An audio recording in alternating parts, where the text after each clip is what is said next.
It's actually Abby. I'm on my sister's iPad. Thanks, Brandon. Gotcha. All right, Abby Chin. Those chins were tricky.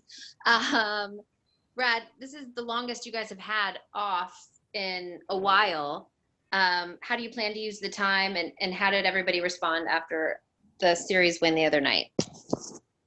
Well, it's quite a balance because we need a couple days to feel our best and to play our freshest, and so the extra time helps in that regard.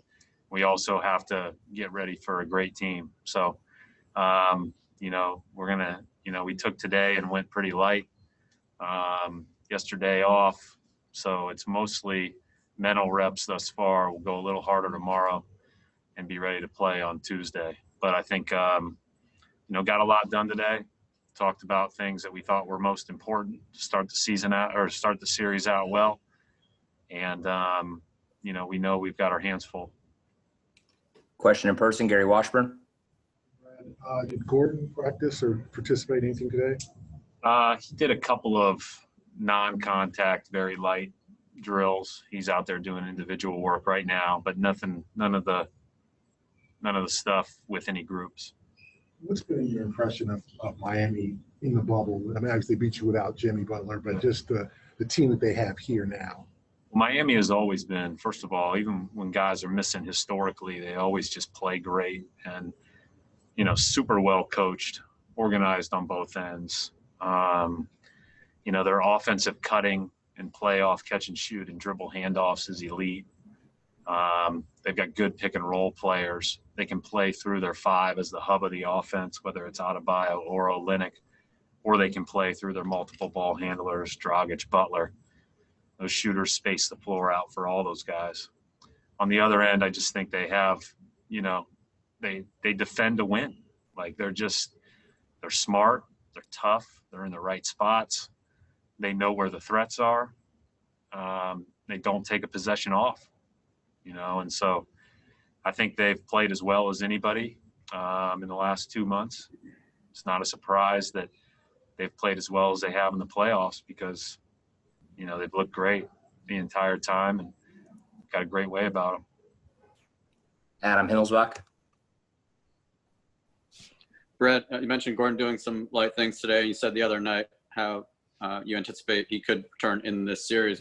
What's kind of your sense of his timeline and just his general progression about where he has come since you've seen him last? Since I've seen him last, it's good progress, but I hadn't seen him for 2.5, 3 weeks. Other than that, he looks, I know he feels better. He's worked hard to get to where he is. And, I think he'll play at some point in this series. As far as predicting a timeline, I have no idea. But, I feel like he's made good progress and will play eventually. John Corrales. Brad, Jay Crowder has had a huge impact for them since joining them this season. Obviously, you have experience with Jay. What kind of impact have you seen him make on their team? The Iguodala and Crowder acquisitions at the trade deadline were huge, and you knew that right when they happened. I think the opportunity for them to play small ball with even more versatility and to surround those great shooters with more skill, but also guys that could guard the best players on the other teams for multiple possessions or end of games or those types of things, has added a great deal to their team. Both those guys are smart. Both those guys are winners. They both do what they do really, really well.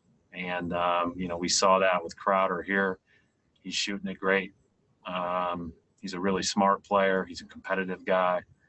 And he's fit right in with that team. And it allowed him to, a team that started big all year, it allowed him to start Adebayo at the 5 with all that floor, that spacing. Now everybody's strengths are that much more, amplified. Brian Robb. On that note, Brad, just adding a couple guys, it's obviously a very unique year. And for teams that added key players at the trade deadline, how much do you think it, helped the fact that you guys were able to have, the training camp before Orlando there just to get for a team like Miami to really get those guys fully integrated in and, ahead of the playoffs, maybe more than what would normally happen during a regular season? Yeah, I never really thought about that until you were asking the question. I think that makes a lot of sense. Usually at the trade deadline, you're getting more comfortable as the playoffs arrive, and then you're hoping to peak. But now you get, a whole training camp in advance of the seeding games and then the playoffs. But everybody's been in that same boat. We've talked about the value here of having continuity with that. But they certainly those two guys made them better when they got them. That was going to be clear. I thought they were great pickups. And, again, we're getting ready for one heck of a team. I think that Toronto presented a ton of challenges. Philly presented a ton of challenges. I think Miami, with the level of play that they've played with on both ends of the floor, present a ton of challenges. Sherrod Blakely. Yeah, Brad, when you talk about just some of the challenges you guys have faced and this Miami team in particular, I wanted to ask you about Tyler Herro and just what you've seen out of him, and just for a first-year player to really be as impactful as he has been. Could you just speak a little bit about what you've seen of him? Great shooter, can play off pick and roll, has made great passes in the playoffs, looks more comfortable every time he plays. Looks like he doesn't have much fear at all. All the good stuff. He's a heck of a player. And, I think that him and Dragic have both, everybody talks about, and rightfully so, a lot of their guys. They have a lot of talent. They have a lot of depth. They don't play, in a couple of those playoff games, they got those, their bench played a huge role in pushing out leads and winning the game. And Herro and Olynyk were a big, big part of that.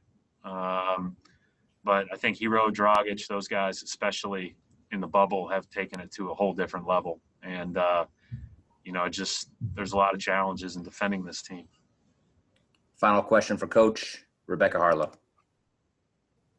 Hey, Coach, looking back at that Toronto series, your defense did a really good job pushing the Raptors off of the spots where they want to shoot. How important is that to establish that early in a series like this when you're facing a team that's only lost one playoff game? They've really been very comfortable in these first two rounds here. Got to do our best to guard them hard. We have a way to play, and, we'll adjust that accordingly to be our best against these guys. But, it starts with maximum effort. It starts with making sure that everybody is where they're supposed to be and where we need to be reliably on every possession, because these guys, if you're off of them, if you're unsolid, if you're not communicating, you're going to be in the blender the way that they move. And so we got to make sure that we're back and we're impactful. Easier said than done, easy for me to talk about, but we've got to really be committed to that to have a chance to guard these guys well. All right, we'll wrap it up right there. Thanks, Coach. Thanks. All right, we'll have two players available this afternoon. One of them is confirmed. It'll be Jaylen Brown. So we'll have Jaylen Brown and one additional player up at the cart this afternoon.